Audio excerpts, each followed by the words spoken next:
प्रार्थना की है भगवान से कि सत्य कौन है? सत्य है ठाकुर जी श्री कृष्ण, सत्यचित आनंद के स्वरूप। भगवान को आनंद भी बोला है, भगवान को सत्य भी कहा है। इसका अर्थ क्या है? भगवान को सत्य क्यों बोला है? सत्य तो कई बातें होती हैं, लेकिन यहाँ पर सत्य की परिभाषा में सत्य कौन है? इसमें कृष्ण का नाम है। सत्य क्या होता है? सत्य उसे कहते हैं जो कभी मिटे नहीं। झूठ क्या है? झूठ तो पल भर में बदल जाता है। अभी हमने कुछ कहा, झूठ बोला, थोड़ी देर बाद कुछ और कह दिया तो बदल गया। लेकिन सत्य जो है वो जीवन भर अटल रहता है, वो कभी बदलता नहीं। सत्य जो कभी मिटे नहीं। इस संसार में कौन सत्य है? हम सत्य हैं, आप सत्य हैं, ये संसार सत्य है। इस संसार का कुछ नहीं है। हम सत्य नहीं है, आप सत्य नहीं है। आप आज है, कल नहीं है।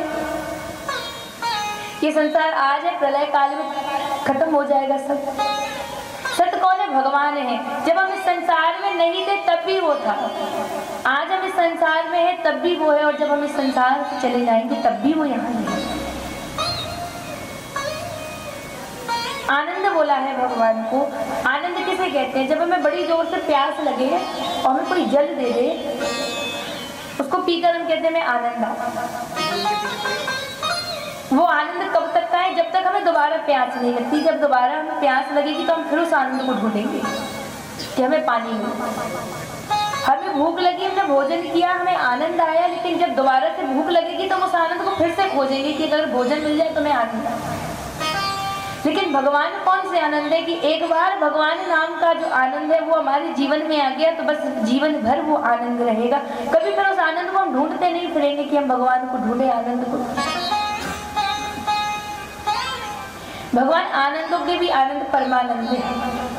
सच्चित आनंद के स्वरूप सच्चिदानंद रूपाय विश्वोत्पत्त्यादि हेतु।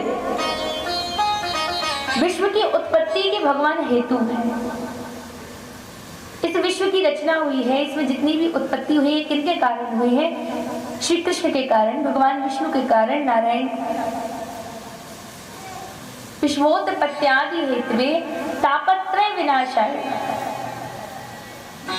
तीन तापों का नाश करने वाले।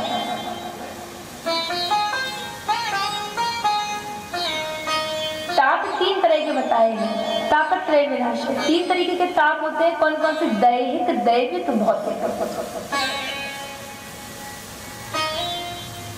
श्री तुलसीदास जी महाराज कहते हैं रामचरितमानस में, दैहिक दैविक भौतिक ताप,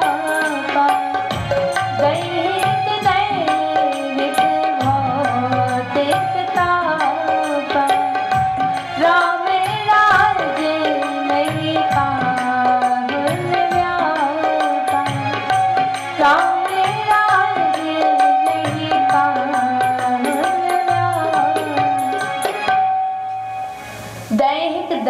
भौतिक ताप। दैहिक ताप, ताप कहते हैं दुख को, कहते हैं ना। दैहिक ताप किसे कहते हैं? जो देह के कारण हमें दुख मिले। किसी के हाथों में दर्द, किसी के पैरों में दर्द, ये कौन सा ताप हो गया? दैहिक ताप, जो देह के द्वारा हमें दुख मिले। दैविक ताप, जो देवताओं द्वारा हमें कष्ट दिया जाए। किसी क्या परेशानी होती तो नहीं कहते कि ये देवता के क्रोध की वजह से ऐसा, तो वो होता है दैविक ताप। और एक होता है भौतिक ताप, जो हमें भौतिक चीजों से दुख मिले।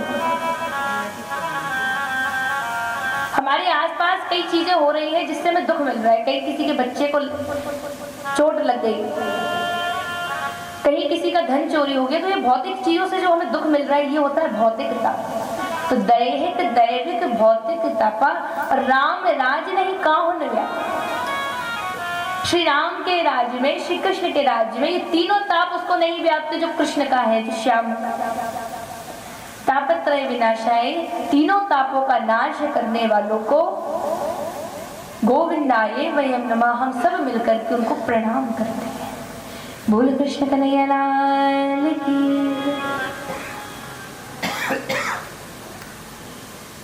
श्री सुखदेव जी महाराज जी कथा सुनाने के लिए विराजमान हुए हैं। कृष्ण की कथा को सुनने का, श्री राम की कथा को सुनने के, विष्णु की कथा को सुनने का केवल वही अधिकारी होता है जो शंकर को मानता है। जो शंकर को नहीं मानता, जो शंकर की भक्ति नहीं करता, जो शंकर में चित्त नहीं लगाता, जो शंकर से प्रेम नहीं करता, वो सपने में भी भगवान शंकर के बिना श्री कृष्ण की भक्ति प्राप्त नहीं करता।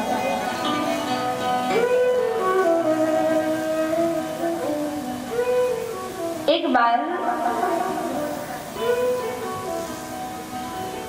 यहाँ प्रयागराज में माघ मकर गति रवि जब होई और तीर्थ पता है आए सबको। माघ मास में जब सूर्य मकर राशि पर जाते हैं, माघ मकर गति रवि जब हुई और तीर्थ पता है आए सबको। तीर्थराज प्रयागराज में सभी संत महात्माओं का मेला जुड़ता है।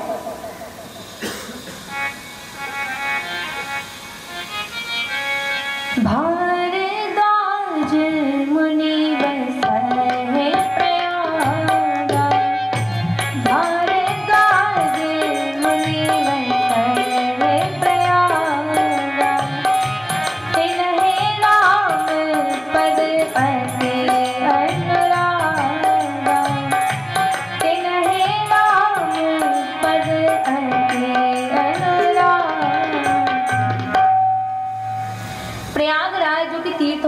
है, उसकी भूमि पर संगम के किनारे भारद्वाज मुनि जी का आश्रम है। भारद्वाज मुनि बसा है प्रयागराज। तिन्हें है रामपद अति अनुरागा, जो कि श्री रामचंद्र जी के परम भक्त हैं। एक बार माघ में जब संतों का मेला लगता है तो याज्ञवल्क्य जी भी माघ मेला स्नान करने के लिए एक माह पूरे माघ में वो प्रयाग में रहे। जब सब संत प्रयाग से जाने लगे तभी याज्ञवल्क्य जी ने विचार किया क्यों ना भारद्वाज मुनि जी से मिल लिया जाए। भारद्वाज मुनि जी के आश्रम पे पहुंचे हैं। कहते हैं ना जब कोई संत मिल जाए, कहते हैं सबसे बड़ी कृपा वही है कि संत का समागम हो जाए। किसी ने पूछा इस संसार में सबसे दुर्लभ क्या है, तो कहा संत समागम हरि कथा तुलसी दुर्लभ दो। अगर कुछ चीज दुर्लभ है तो संतों का समागम, संतों का मिलना और हरि कथा भगवान की कथा को सुनना। संत समागम हरि कथा तुलसी दुर्लभ दोए, और सुतधारा और लक्ष्मी तो पापी के भी।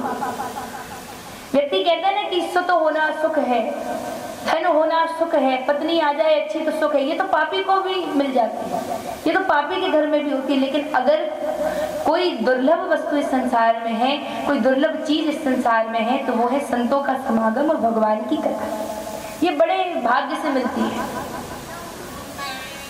भारद्वाज मुनि जी ने विचार किया कि याज्ञवल्क्य जी पधारे हैं तो क्यों ना इनसे भगवान के विषय में पूछ लिया जाए।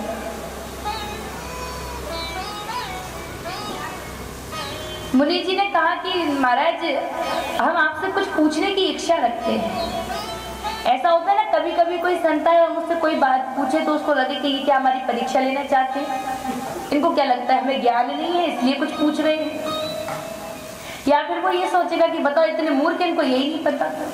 भारद्वाज मुनि जी सोच रहे हैं अगर हम इनसे राम के बारे में पूछेंगे कि राम कौन है, वो ब्रह्म कौन है, तो ये सोचेंगे ये हमारी परीक्षा लेना चाहते हैं। और दूसरी बात कहीं ये ना सोचने लगे कि इतना मूर्ख है, ये भारद्वाज नाम का मुनि है, इसको ये भी नहीं पता कि राम कौन है।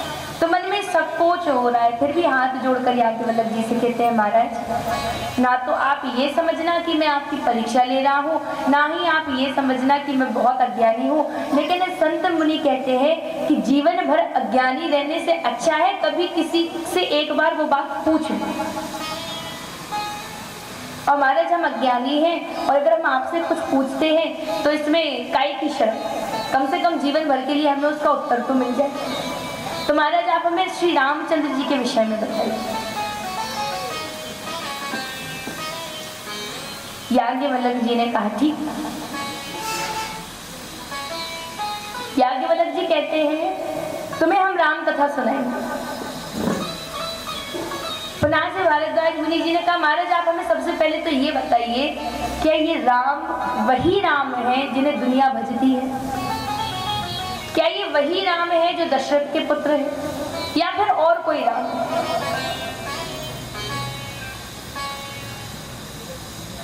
याज्ञवल्क्य जी महाराज कहते हैं, ऐसे संशय की भवानी, ऐसे संशय की भवानी, महादेव तब कहा बखानी, महादेव तब कहा बखानी।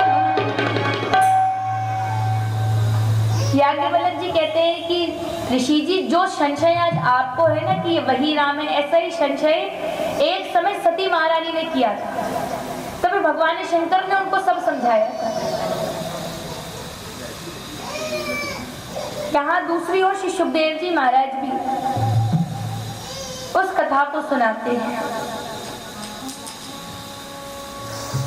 सर्वप्रथम राम से जुड़ने के लिए शंकर जी आते, कहते हैं अगर शंकर की भक्ति प्राप्त है, अगर शंकर की कृपा है तो ही आप कृष्ण भक्त बनोगे।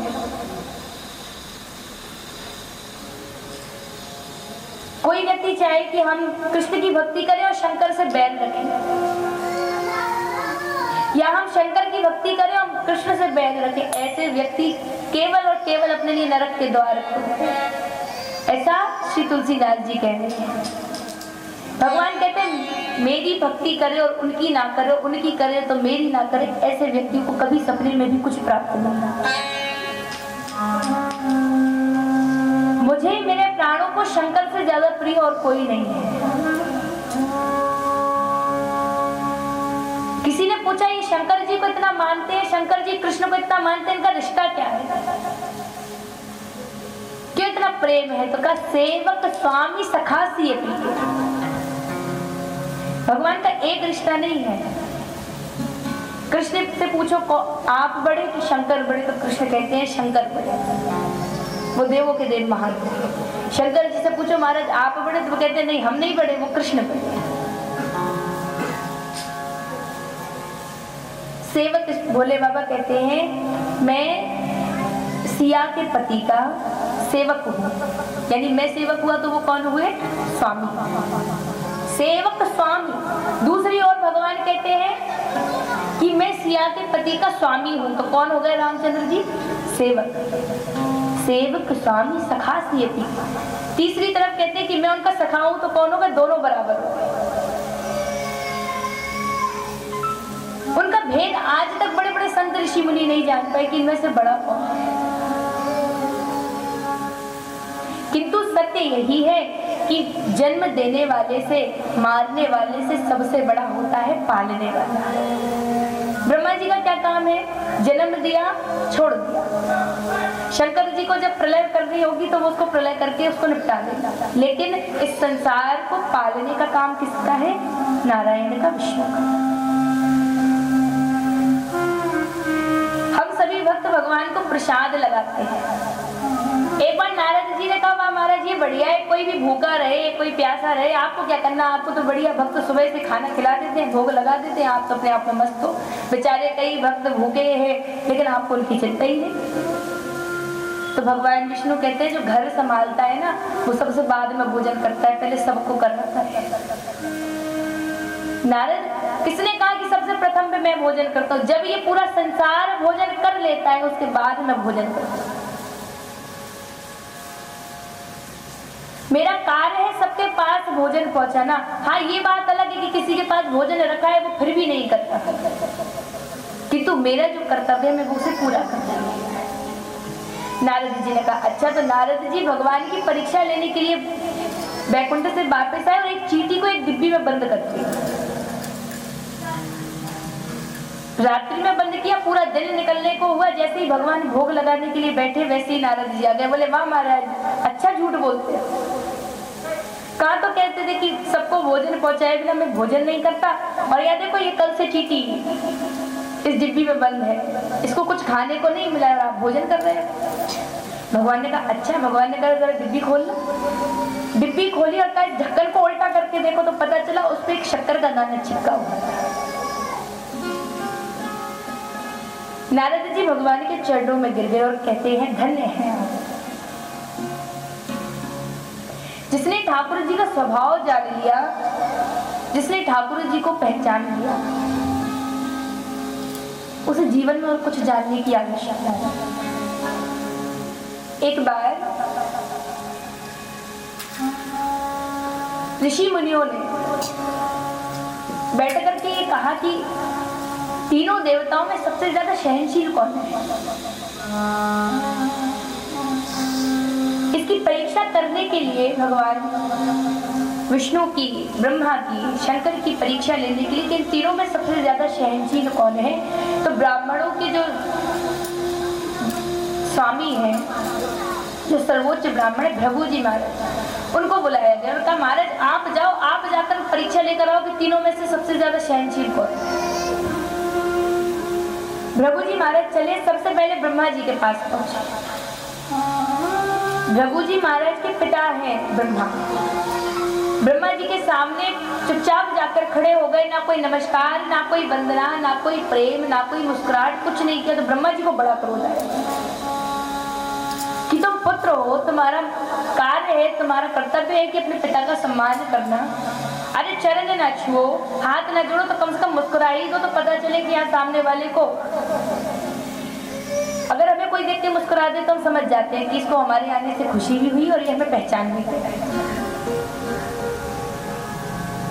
ब्रह्मा जी को बड़ा क्रोध आया। ब्रह्मा जी अपने सिंहासन से उठे।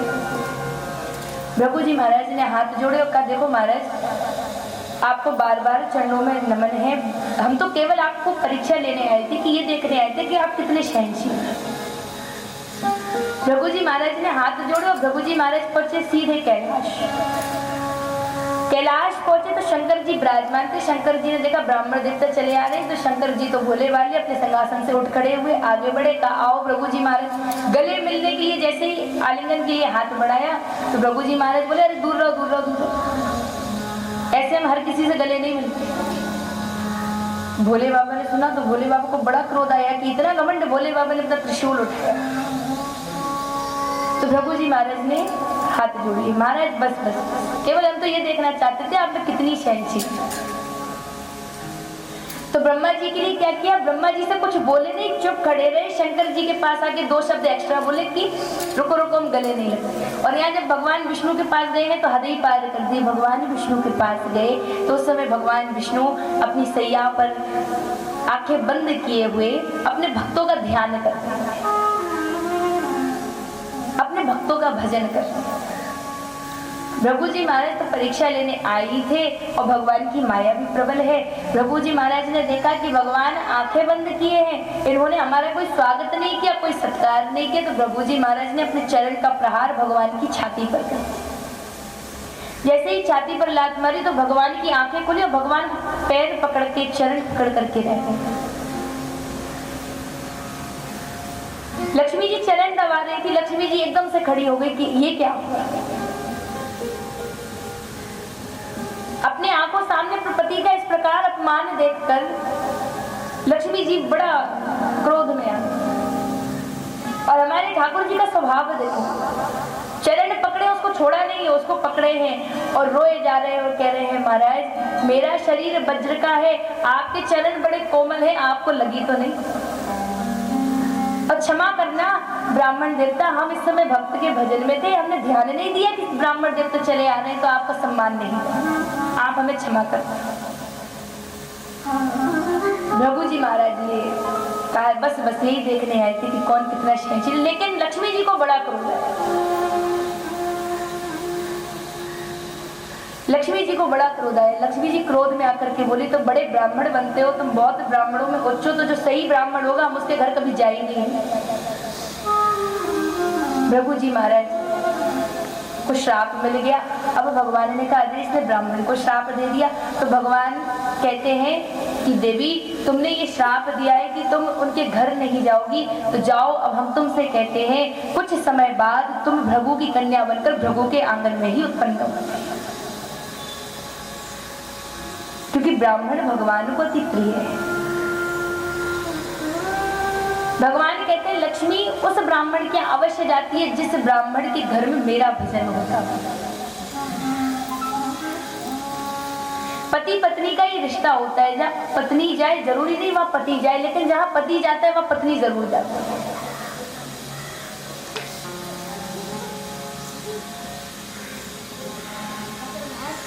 इस प्रकार भगवान का स्वभाव अत्यंत कोमल है। एक बार की बात रहे, श्री सुखदेव जी महाराज कहते हैं, मनुस्तु शतरूपायां पुष्पकन्या यज्ञ रे आकुति देवभूति प्रसूति रीति विश्रुता। सुखदेव जी महाराज जी कहते हैं कि संसार में जब किसी की उत्पत्ति नहीं हुई तो ब्रह्मा जी के द्वारा मनु और शतरूपा का अवतार, उनका जन्म, उनके कारण ही, उनसे ही पूरी सृष्टि की रचना हुई।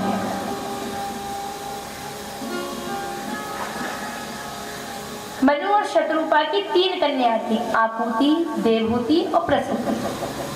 आकुति नामक कन्या रुचि प्रजापति को ब्याही गई थी। देवहूति नामक कन्या कर्दम ऋषि जी को ब्याही गई थी,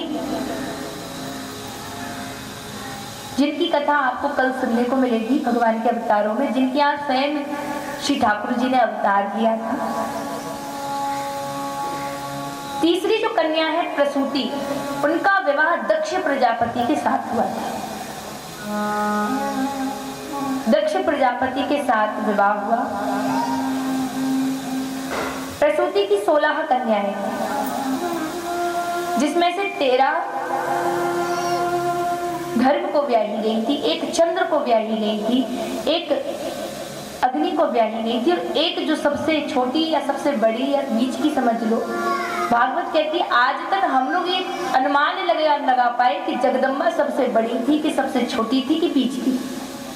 तो उनकी जो 16वें नंबर की जो कन्या थी, जिनका नाम था सती, उनका विवाह भगवान शंकर से हुआ।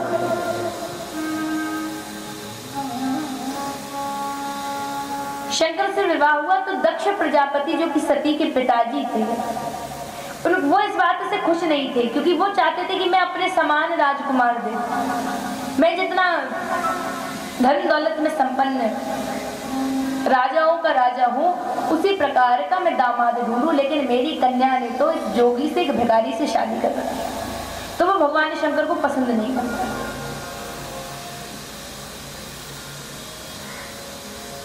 सबसे प्रिय कन्या होने के बावजूद भी दक्ष प्रजापति का जो मोह था, जो प्रेम था, वो धीरे धीरे सती जी से खत्म होने लगा।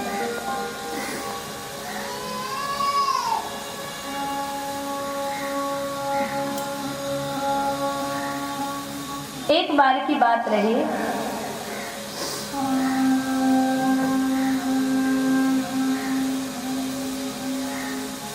दक्ष को ब्रह्मा जी ने प्रजापति बनाया। प्रजापति बनाया तो बड़ा हवन हुआ, बड़ा यज्ञ हुआ, तो उस यज्ञ में सभी देवताओं को बुलाया। सभी देवता उस यज्ञ में गए, भगवान शंकर भी पधारे, सभी बैठे हुए थे। जैसे ही दक्ष का सभा में आना हुआ तो दक्ष को देखकर सभी खड़े हो गए, क्योंकि ये राजा साहब इनका स्वागत करेंगे, हाथ जोड़कर खड़े हो गए। विष्णु सारे जहान के मालिक है, इसलिए वो खड़े नहीं हुए। ब्रह्मा जी ने तो बनाया ही था दक्ष को प्रजापति, तो वो भी खड़े नहीं हुए। और वही दूसरी ओर भगवान शंकर जी ने भी सोचा कि ये झूठा दिखावा करके ये हाथ जोड़कर खड़े होने से होता क्या है, सम्मान तो मन में होना चाहिए। और दूसरी बात, हम दामाद हैं तो हम क्यों इनके चरण छूने के लिए खड़े हो। तो भगवान शंकर भी बैठे। भोले बाबा कहते हैं आजकल ये दिखावा बहुत चलता है, चरण छुएंगे, सम्मान करेंगे, बड़ा सम्मान देंगे, ऐसे जैसे कि मानो आपसे ज्यादा प्रिय तो कोई है ही नहीं, बड़ा सम्मान देंगे। और जहां वो जगह से वो व्यक्ति गया नहीं कि पीठ पीछे बस वही बात इसका। कहते हैं कि बड़ा अच्छा है कि मन भगवान ने अपने कंट्रोल में रखा है, कि मन की बात केवल भगवान को सुनाई देती है, हर किसी को सुनाई नहीं देती। कुछ व्यक्ति बैठकर मानो बात कर रहे हैं, किसी की बुराई कर रहे हैं, वही आ जाए तो क्या कहेंगे मुख से, बहुत लंबी उम्र है तुम्हारी, तो तुम्हारी ही बात कर रहे थे, ये नहीं बताएंगे कि बात किस विषय में कर रहे हैं। वो भी बड़ा खुश हो जाते हैं कि यार ये इतनी इंपॉर्टेंट है कि हमारी बातें चले। अब ये तो भगवान समझते हैं कि इंसान कितना दिखावा करता है, कि मन में क्या सोचता है, बाहर से क्या।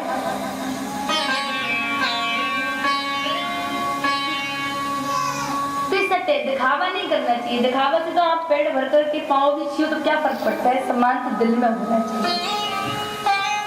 तो बोले बाबा खड़े नहीं, दक्ष ने देखा, सभी को दक्ष ने नमस्कार किया, लेकिन जब ये देखा कि भगवान शंकर भोले बाबा नहीं उठे हमारे सम्मान में, तो उसे बड़ा क्रोध आया और भरी सभा में भगवान शंकर को बातें सुनाना प्रारंभ किया।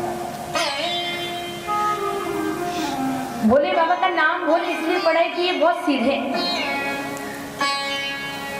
सब बातें सुनते जा रहे हैं, कोई कुछ उत्तर नहीं दे रहे, जबकि दूतों को, नंदी जी को बड़ा क्रोध आ रहा है, लेकिन भोले बाबा शांत थे। दक्ष बोलता गया, लेकिन एक हद पर दक्ष ने कहा कि आज के बाद शंकर को किसी भी यज्ञ में हम स्थान नहीं देंगे। तो बस अब शंकर जी को क्रोध आया और उन्होंने अपने सारे दूतों को, अपने सारे सेवकों को लिया और कैलाश वापस चले, कुछ बोले नहीं। कैलाश पर विराजमान है भगवान शंकर का, और सती जी का नियम था कि वो हिमालय पर काकभूषुंड जी की कथा सुनने के लिए जाते थे। श्री रामचरितमानस को काकभूषुंड जी ने सुनाया है, और जब विचार करो कि वो कितने बड़े व्यास होंगे जिनके श्रोता भगवान शंकर हैं, जिन्होंने सारी कथाओं का प्रवचन किया है, वो भी काकभूषुंड जी की कथा सुनने जाते हैं। व्यक्ति कहता है कौआ की आवाज जो होती है बड़ी कर्कश होती है, वो कानों में छिपती है, लेकिन जब काकभूषुंड जी कथा सुना रहे हैं तो भगवान शंकर आदि बड़े बड़े देवता विराजमान होकर कथा सुन रहे हैं। वो आवाज उनके कानों में छिद नहीं रही है। क्यों? क्योंकि आवाज सुंदर नहीं होती, भगवान की कथा इतनी सुंदर है कि वो आवाज को सुंदर बना देती है। भगवान के नाम से ही मुख शोभा पाता है। कथा सुनने जाते थे तो कथा सुन करके भगवान और सती जी लौट रहे थे, तभी देखा कि श्री राम और लक्ष्मण जी रास्ते में मिले। उस समय भगवान त्रेता युग में अपनी पत्नी सीता को ढूंढते हुए वन वन भटक रहे थे। भोले बाबा के मन में बड़ी लालसा है कि श्री राम के दर्शन हो जाए और रामचंद्र जी और लक्ष्मण जी दोनों उनको बीच रास्ते में। राह में जब मिले तो भगवान शंकर ने हाथ जोड़कर सर नवा करके प्रणाम किया,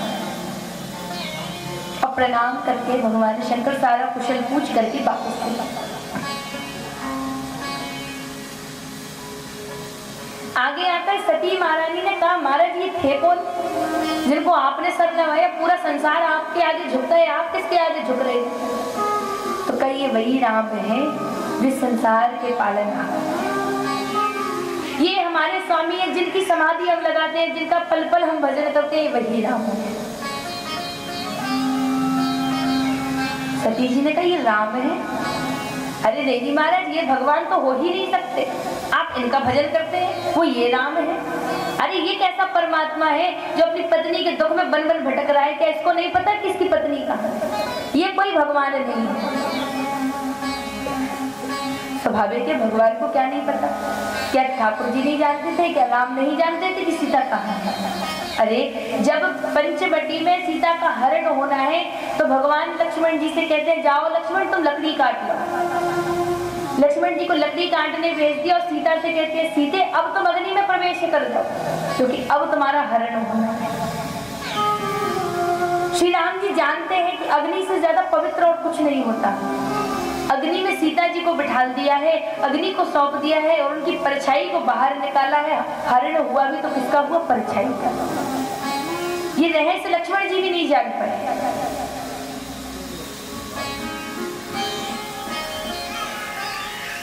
कथा कहती है कि जब सीता जी की परछाई केवल लंका गई थी और इतना उपद्रव मच गया, जब सीता जी स्वयं जाती तो क्या होता? भगवान मर्यादा पुरुषोत्तम है, उनकी मर्यादा को देखो। वो जानते थे कि हमारी सीता लंका रहकर नहीं आई है, हमारी सीता अग्नि में थी। बाद में अयोध्या आते समय उन्होंने परछाई को समाहित कर दिया, जो असली सीता थी उनको बाहर निकाला। किंतु धोबी के एक बार कहने पर कि मैं वो राजा राम नहीं जो लंका से आई हुई सीता को रख लूं, तो उन्होंने अग्नि में से निकली हुई सीता का भी त्याग कर दिया।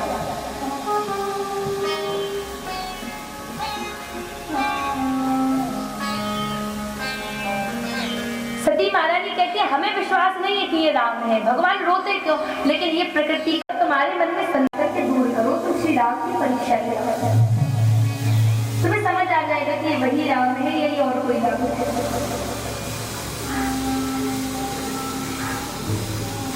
सती बाला जी ने कहा ठीक है माने।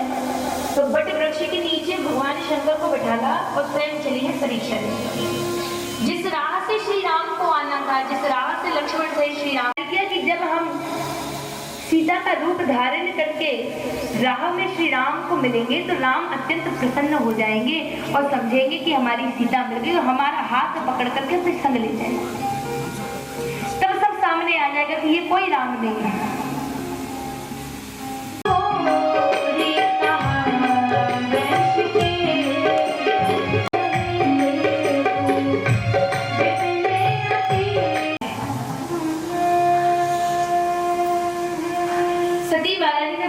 दर्शन किया, थोड़ा सा हृदय में विश्राम हुआ क्योंकि भगवान का रूप, भगवान के दर्शन हृदय को आराम देते हैं।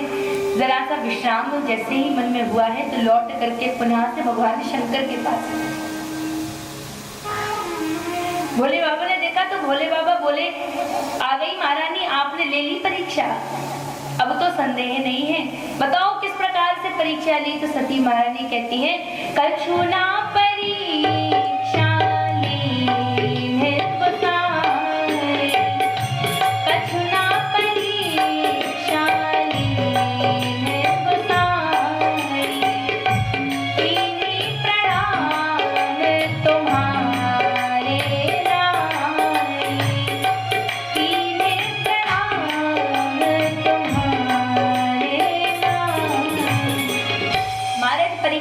हमने कोई परीक्षा नहीं ली। जैसे आप उनको नमस्कार करते हो, जैसे आप उनका ध्यान करते हो, वैसे हम भी उनके पास गए, उनको नमस्कार किया, वापस भोले बाबा मन में विचार कर रहे हैं, देवी इसको मति भ्रमित होना कहते हैं। पहली गलती तो करके आई हो कि परीक्षा ले आई, और दूसरी गलती ये कर डाली कि अपने पति से झूठ बोली हो, सीता का रूप धारण किया है, अब तुम हमारी माता समान हो। मन ही मन विचार कर रहे हैं और मन ही मन ये प्रतिज्ञा ले रहे हैं, एहतन सहते हैं भेंट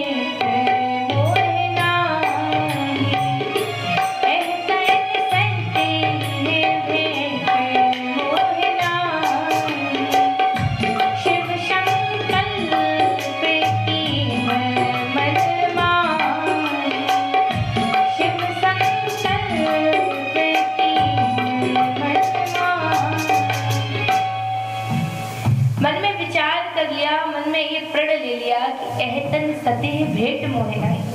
इस तन में अब हमारी सती महारानी से कभी पति पत्नी के रूप में भेंट नहीं हुई। अभी हमारी माता समान है, अभी हमारे लिए सदा पूजनीय है, अभी इनका स्थान हमारे बामंग में नहीं है। मन ही मन जब ये प्रण लिया तो देवता ऊपर से पुष्प बरसा कि कहीं श्री रामचंद्र जी की भक्ति में कोई विघ्न, कोई कुटाई ना आ जाए, इसलिए भगवान शंकर ने राम के लिए अपनी पत्नी को त्याग दिया। कुछ नहीं बोले, चुपचाप कैलाश पहुंचे, सती महारानी से कुछ नहीं कहा और चुपचाप एक आसन डाल के सीधा 87 वर्ष की समाधि लेकर के बैठ गए। जब अखंड समाधि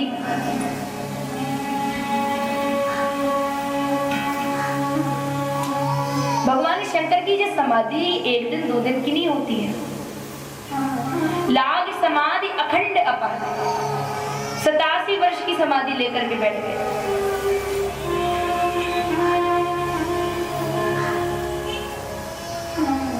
87 वर्ष की जब समाधि लेकर बैठे हैं, सती महारानी से कोई बात नहीं की तो सती महारानी समझ गई कि हो ना हो भगवान शंकर को हमारे द्वारा किए हुए इस कार्य का पता लगा।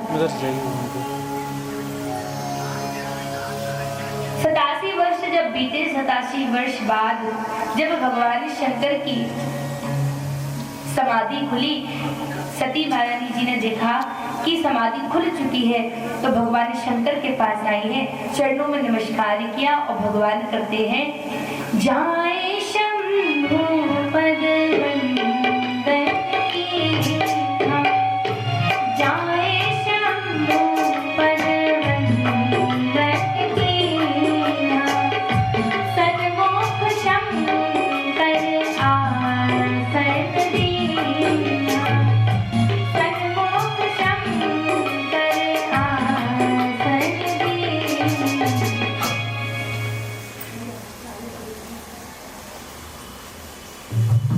भगवान शंकर की समाधि खुली। सती महारानी स्वामी जी के पास गई, जाए शंभुपद वंदन कीना, चरणों में नमस्कार किया, वंदना की और सन्मुख को शंकर आसन दिया।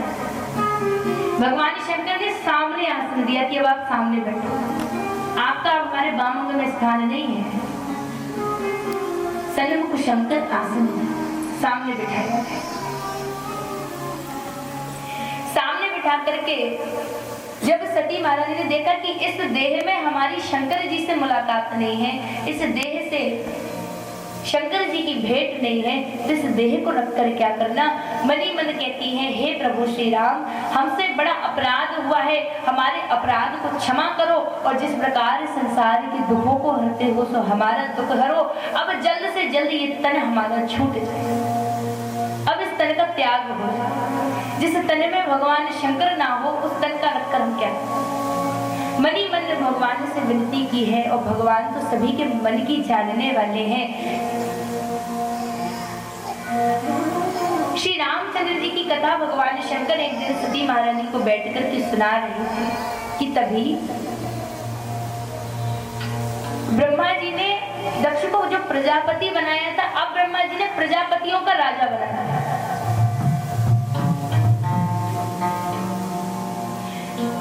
सारे गुण लक्षणों को देखकर देखा, विधि विचार सब लाए, पर दक्ष ही कीन प्रजापति है। अभी तक प्रजापति था, प्रजापतियों का भी राजा बनता था। अब दक्ष जब प्रजापतियों का भी नायक बन गया तो उसने और बड़ा यज्ञ आयोजन किया। अब यज्ञ आयोजन हुआ तो यज्ञ में सभी को निमंत्रण दिया गया और निमंत्रण के संग में एक विशेष बात कही गई कि जो भी हमारे यज्ञ में आएगा, जो भी इस यज्ञ में सम्मिलित होगा, उस सबके विमान कैलाश से होकर आने चाहिए। क्यों आने चाहिए? क्योंकि शंकर को निमंत्रण नहीं दिया है। जरा उसको भी तो पता चले कि दक्ष ने बड़ा यज्ञ किया है और देखो कितने विमान दक्ष के यहाँ जा रहे हैं, किंतु हमारे इस कार्य के कारण हमने उनका सम्मान नहीं किया तो हमें निमंत्रण नहीं दिया। सभी से कहता है जो ऊपर से विमान लेकर नहीं आएगा, कैलाश से विमान लेकर नहीं आएगा, उसको यज्ञ में सम्मिलित नहीं किया जाएगा। सभी आगे मानकर सज धज कर किन्नर नाग सिद्ध गंधर्वा, किन्नर नाग संत ऋषि मुनि गंधर्व सब तैयार होकर अपनी अपनी पत्नियों को संग लेकर विमान पर चढ़ करके दक्ष के यहाँ जाने के लिए तैयार हुए।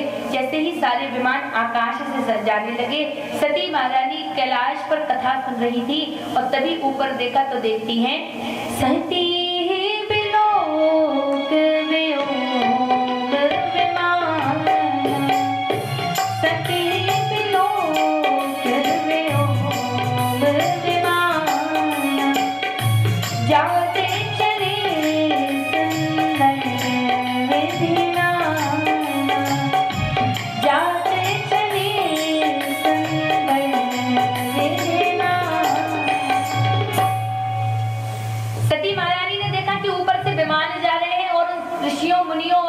गंधर्वों की बात देखी। जैसे ही कैलाश आए तो जोर जोर से बातें करने लगे। कहा कि दक्ष के यज्ञ की।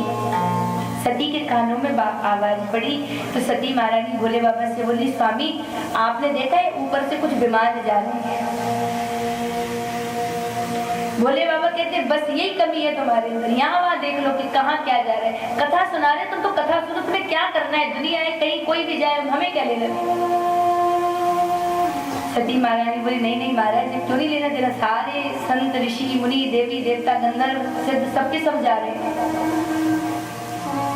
भोले बाबा ने कहा देवी तो जाने दो, तुम तो बैठकर कथा सुनो।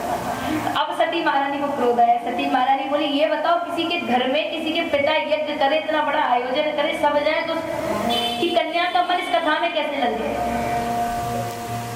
स्वामी हम आपसे आज्ञा चाहते हैं कि हमें भी चले जाने दो, हम भी वहां यज्ञ दें। भोले बाबा ने कहा देखो देवी हमारे यहाँ निमंत्रण नहीं आया है, तुम्हारे पिता ने जानबूझकर निमंत्रण नहीं दिया है तो तुम्हें नहीं जाना चाहिए। सती महारानी भी वेदों को जानने वाली है, कहती है कि खुद कहते हो खुद का ये ज्ञान है, गुरु के यहाँ पिता के यहाँ मित्र के यहाँ बिन बुलाए चले जाना चाहिए, अब आप कह रहे हो कि निमंत्रण नहीं आए। ये कौन सी बात है? तो भोले बाबा कहते हैं कि आवत ही हर शय नहीं और नैनन नहीं स्नेह, तुलसी तहाँ न जाइए चाहे कंचन बरसे। जाना चाहिए, मित्र के यहाँ बिन बुलाए जाना चाहिए, पिता के यहाँ भी बिन बुलाए चले जाना चाहिए, गुरु के यहाँ भी बिन बुलाए चले जाना चाहिए, लेकिन जहाँ कोई हमसे बैर रखे वहां नहीं जाना चाहिए। हम पहुंचे आवत ही हर शनि, उसका हृदय खुश नहीं हुआ हमारे आने से, नैनन नहीं स्नेह, उसके नैनों को भी कोई स्नेह नहीं है, तो तुलसी तहाँ न जाइए चाहे कंचन बरसे में। फिर तो उस जगह पे चाहे सोना ही क्यों ना बरस रहा हो, लेकिन उस जगह नहीं जाना चाहिए। देवी, दुनिया अपमान करती है, दुनिया किसी का भी अपमान करे, हमारा कोई और अपमान करे तो बुरा नहीं लगता। कोई अस्त्र शस्त्रों से मारे तो दवाई लगा करके, औषधि लगा करके उसके घाव भरे जा सकते हैं, लेकिन कोई अपना व्यक्ति भरी सभा में कटु वचन कहे तो उसके घाव जीवन में कभी भरते नहीं हैं। तो देवी, हम तुमसे बार बार कहते हैं कि तुम अपने पिता के यहाँ मत जाओ। सती महारानी कहती है कि महाराज ये तो पुण्य का कार्य है, अगर कुछ सुनने में मिल गया तो कौन सी बड़ी बात है, पुण्य के कार्य में तो सम्मिलित होना चाहिए। और फिर बड़े दिन हो गए हम अपनी मौसी से नहीं मिले, हम देवभूति जी से मिलाएंगे, आप हमें जाने दीजिए। अब तो महाराज चाहे कुछ भी हो, हमारा तो बड़ा मन उतावला है, अब हमें जाने। भोले बाबा ने हर तरह से समझाया, जितनी भी नीति थी हर तरह से समझा कर देखा, लेकिन सती महारानी नहीं पाई।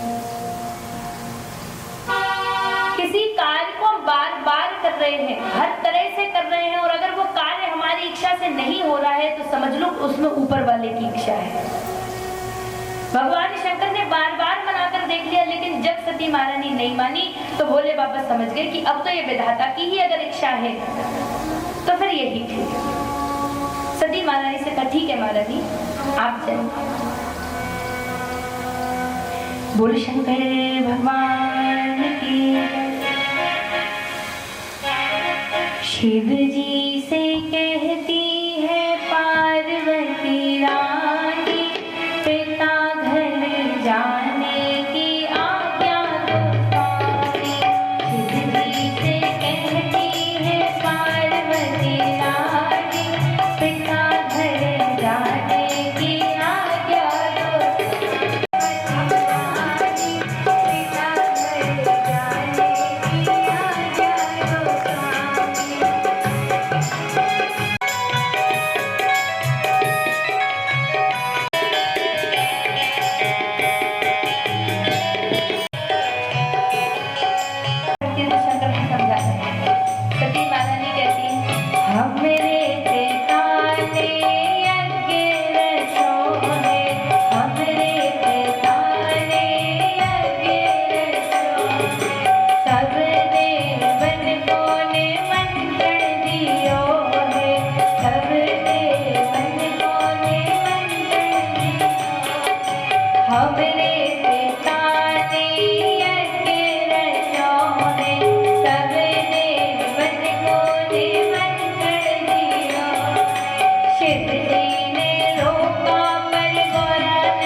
कोई स्थान पर जाने के लिए अगर कोई रोक रहा है तो मान जाना चाहिए।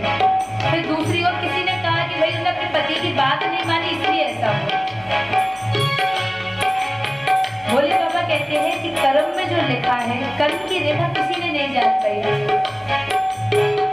भोले बाबा ने कहा चली जाओ। अब यहाँ जैसे ही सती महारानी 16 श्रृंगार करके दक्ष के यहाँ पधारी है, तो दक्ष ने पहले ही सारी सखियों से, माता से, दासियों से, दासों से सबसे कह दिया था कि मेरी कन्या का स्वभाव ऐसा है कि निमंत्रण नहीं भी जाएगा तो भी आएगी, लेकिन मेरी कन्या से किसी ने भी बात की, किसी ने भी कोई भी वार्तालाप की तो उसको भी इस यज्ञ से निकाल दिया।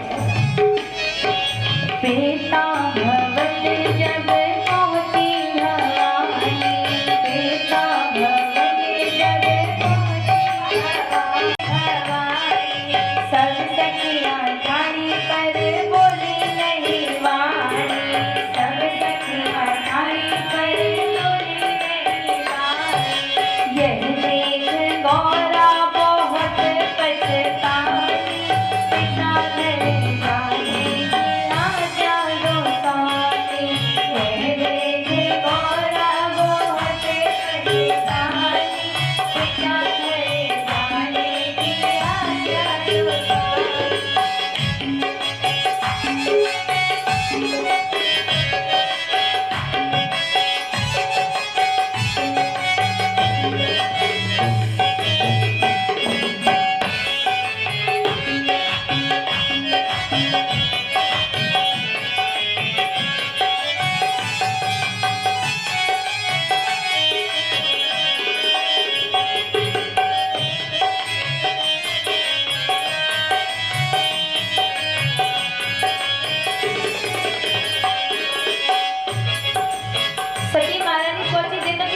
जाने किसी ने बात नहीं।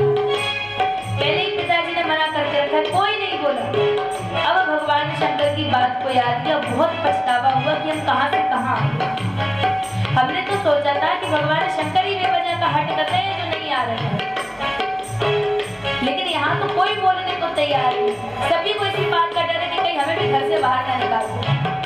लेकिन कहते हैं ना, अपने बच्चे के लिए